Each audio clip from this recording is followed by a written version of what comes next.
दो और सहयोगी इस वक्त मेरे साथ मौजूद हैं। जयपुर से केजे श्रीवत्सन जुड़ गए हैं और मुंबई से इंद्रजीत सिंह हमारे साथ मौजूद हैं। केजे श्रीवत्सन, राजस्थान से भी पीएफआई के तार गहरे हैं। थोड़ा आगे कर ले यार।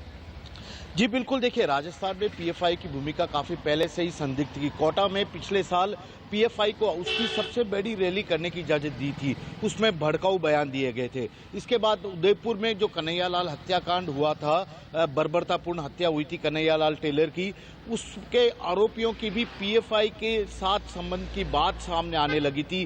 खादिम जो अजमेर दरगाह के खादिम थे, उनके साथ पीएफआई के तमाम बड़े नेता दिखने लगे थे। यही कारण है कि आज अजमेर दरगाह के जो मुख्य दीवान हैं जैनुल आबदीन, उनकी तरफ से भी एक बड़ा बयान आया है। उन्होंने सरकार के फैसले का स्वागत किया है और इतना कहा है कि देर आए दुरुस्त आए। 5 साल पहले से ही देश विरोधी गतिविधियों में पीएफआई शामिल था, लेकिन सरकार ने उस वक्त उस पर बैन नहीं लगाया, अब लगा दिया, जिसका वे स्वागत करते हैं। युवाओं से भी उन्होंने अपील कर दी। देखिए, अजमेर दरगाह के दीवान की तरफ से अपील आना कि युवा ऐसे संगठनों के झांसे में न आए, अपने आप में बहुत बड़ी बात होती है। तो फिलहाल राजस्थान में जब 7 दिन पहले एनआईए का छापा पड़ा था, देशव्यापी छापे के साथ ही, तो उस वक्त यहां से पीएफआई के स्टेट प्रेसिडेंट को गिरफ्तार किया गया था। कोटा से एक पार्षद के बेटे जो पीएफआई का सेक्रेटरी था एसडीएफआई का, तो उसे भी गिरफ्तार किया गया था। 2 गिरफ्तारियां हुई है, 6 लोग हिरासत में लिए गए थे। एक्टिविटी काफी संदिग्ध थी राजस्थान में और उसी के चलते एनआईए को कई क्लू भी मिले और उसी के आधार पर केंद्र सरकार ने यह पूरा फैसला भी लिया है। ठीक है केजे श्रीवत्सन, क्योंकि कई रेड हुई, उसमें अहम सबूत मिले, गिरफ्तारियां भी हुई। अब सीधे मुंबई का रुख कर लेते हैं और वहां से इंद्रजीत सिंह हमारे साथ मौजूद हैं। इंद्रजीत, पीएफआई बैन के बाद वहां के हालात क्या हैं, सुरक्षा व्यवस्था कैसी है, और मुंबई से, महाराष्ट्र से क्या सबूत एएनआई और ईडी के हाथ लगे थे? विप्लेश, अगर मुंबई की बात करें तो मुंबई में सुरक्षा व्यवस्था चाक चौबंद है, लेकिन अगर पीएफआई की बात करें तो पीएफआई का जो जोर है मुंबई में थोड़ा कम था। लेकिन अगर मुंबई के बाहर की बात करें तो महाराष्ट्र में पीएफआई काफ़ी एक्टिव थी। इसका अंदाजा आप इसी से लगा सकते हैं कि एनआईए की जो पहली रेड हुई थी उसमें 20 लोग गिरफ्तार हुए थे, और कल जो एनआईए के इनपुट पर कार्रवाई हुई, महाराष्ट्र पुलिस और एटीएस ने कार्रवाई की, उसमें 35 लोग गिरफ्तार किए गए।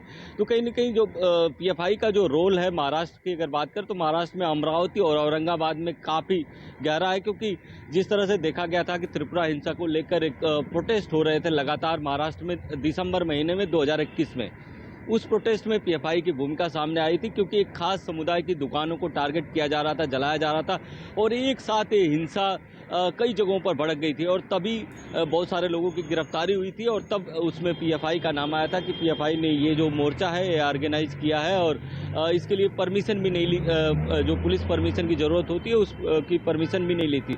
और उसके बाद बीजेपी लगातार यहाँ की जो सरकार थी तब उसको टारगेट कर रही थी और इसमें बैन की मांग कर रही थी। यहाँ तक कि जो बीजेपी के सांसद हैं मनोज कोटक, उन्होंने लोकसभा में भी ये मुद्दा उठाया था कि पीएफआई पर बैन लगना चाहिए, उन पर कार्रवाई होनी चाहिए, और ये जो हिंसा है उसमें जांच होनी चाहिए कि उनका रोल है। महाराष्ट्र में इसकी जड़ें इतनी मजबूत हो गई थी, और जब आप कह रहे हैं कि मुंबई छोड़ दें तो मुंबई के बाहर इसकी जड़ें काफी मजबूत हो गई थी। शुक्रिया आपका केजे श्रीवत्सन और इंद्रजीत सिंह जानकारी हमें देने के लिए। बड़ा एक्शन इसलिए हुआ है कि देश विरोधी गतिविधियों में पीएफआई शामिल था, इसके पुख्ता सबूत मिले। एक छोटा सा ब्रेक, जल्द हाजिर होंगे। नमस्कार, मैं हूं मानक गुप्ता। अगर आपको हमारा ये वीडियो पसंद आया हो तो इसे लाइक और शेयर जरूर करें, और हां, हमें सब्सक्राइब और फॉलो करना ना भूलें, ताकि आप देश और दुनिया की कोई खबर मिस ना करें। तो जुड़े रहिए हमारे साथ और देखते रहिए News 24।